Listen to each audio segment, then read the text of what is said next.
요즘 같은 시기에 아주 조용히 2, 3억 투자해서 8억, 10억을 벌고 있는 그런 분들이 계십니다. 오늘은 이런 물건을 어떻게 찾고 어떤 지역에 실제로 매수가 가능한지, 어떤 리스크를 검증을 해야 되는지, 이거에 대해서 전부 말씀을 드리도록 하겠습니다.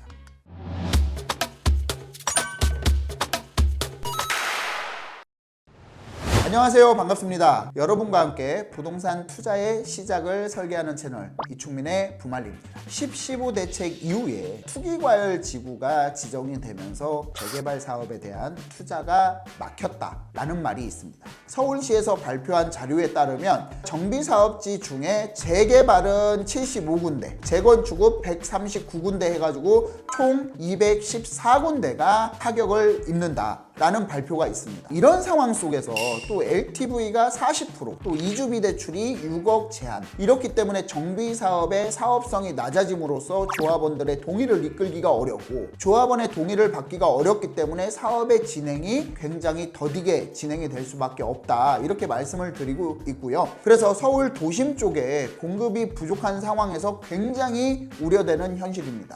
투기과열지구의 규제로 인해서 무조건 재개발지는 투자가 불가능하다, 이런 오해가 만들어졌습니다.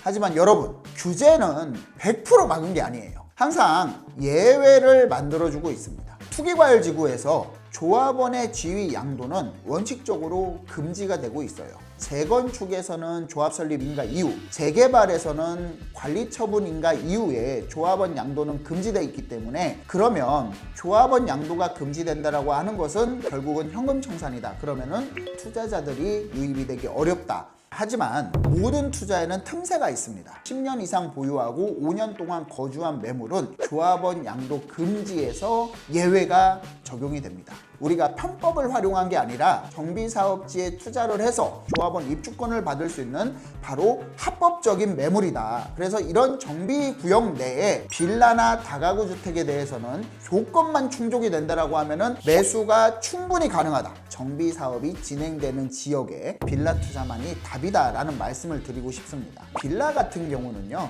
주택, 토지거래 허가를 받지 않아도 됩니다. 그 다음에 정비사업지에 매수를 할 때는 주택수에 상관이 없습니다. 물론 여기에서 취득세의 문제는 나옵니다. 그렇기 때문에 정비사업 가능한 지역의 조합원 지위 양도가 가능한 이런 매물의 빌라 투자가 정말 10.15 대책의 틈새다라는 말씀을 드리고 싶어요. 본격적으로 이런 가능한 물건들이 도대체 어디에 있냐 한번 살펴보도록 하겠습니다. 도시정비법 부칙에 따라서 2018년도 1월 25일부터요, 사업 시행 인가를 받은 구역도 조합원 지위 양도 제한에 규제를 적용받지 않습니다. 서울 전체의 재개발 구역 중에 약 절반 가까이가 예외 구역에 해당이 돼요. 서대문구 부가현 2구역 3구역이라든가 아니면 성동구 금호동 16구역, 동작구에 있는 노량진 흑석동 일대라든가 은평 가련동 대조동 구역, 이런 지역들 같은 경우에는 기반시설이 다 잘 갖춰져 있는 지역이에요. 교통망도 다 갖춰져 있고 분양가 상한제도 적용받지 않고, 이런 여러 가지 조건 때문에 조합의 사업 진행 속도가 굉장히 빠를 것으로 예상되는 지역들이라고 말씀드릴 수 있습니다. 이런 매물들 같은 경우에는 신축 환상가 대비 갭이 크지 않아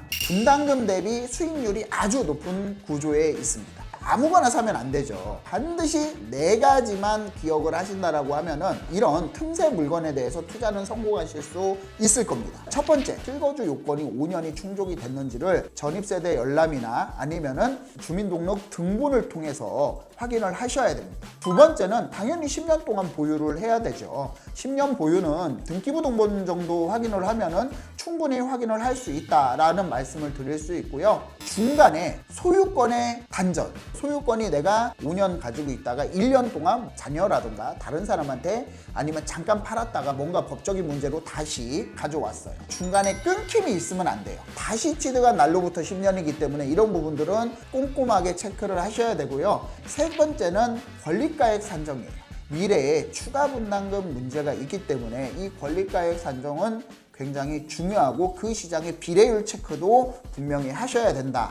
그리고 마지막으로 조합원 지위 양도 가능 여부는 반드시 구청에서 최종 확인을 하셔야 돼요. 재개발 투자의 틈새에서 분명히 제가 말씀드린 이 4가지만 정확하게 검증을 한다면 최소 비용 투자로 최고의 수익을 얻으실 수 있습니다. 그래서 지금 조합원 지위 양도 금지로 인해서 정비사업지의 투자가 위축이 되고 있는 건 사실입니다. 하지만 이 부분을 견디고 나면 오히려 이게 기회였다라는 게 향후 분명히 느끼실 수 있을 거예요. 남들처럼 똑같이 생각하고 똑같이 행동한다면 남들과 다를 게 없습니다. 한 발 앞서서 틈새에 대한 매물을 찾고 한 발 앞서서 정비사업에 대한 투자를 한다라고 하면은 분명히 남들보다 더 높은 수익을 보장받으실 수 있을 겁니다. 오늘 영상이 도움이 되셨다면 구독과 좋아요, 알람 설정까지 해주신다라고 하면은 제 컨텐츠를 보다 빠르게 시청을 하실 수 있을 겁니다. 지금까지 여러분들과 함께 투자의 여정을 시작하는 채널 이충민의 부말리였습니다. 감사합니다.